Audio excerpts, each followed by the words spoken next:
मखाना आणि शेंगदाणे चांगले भाजून घेतलेले आहेत. त्याला आता वरून फोडणी घालायची आहे आणि हां जिऱ्याची खमंग फोडणी घालायची आहे आणि हे उपवासासाठी खाण्यासाठी फराळासाठी हां टाकली तेलामध्ये आता मखाने आणि शेंगदाणे दोन्हीही एक परतून घ्यायचं आहे. वरून मीठ टाकायचं आहे.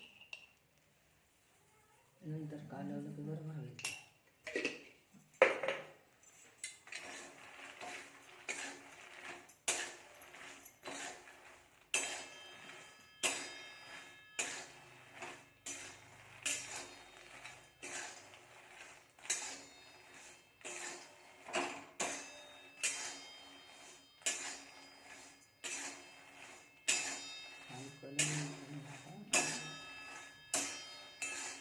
छान असे खमंग लागतात खायला.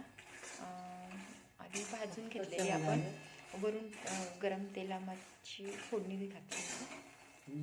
जिरं आणि लाल तिखट 1 चमचा आणि मीठ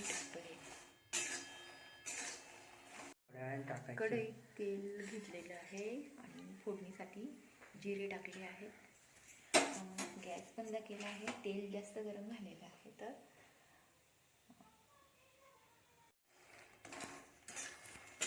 तयार झालेली आहेत मखाने शेंगदाणे आणि वरून फोडणी घातलेली खाण्यासाठी तयार आहे.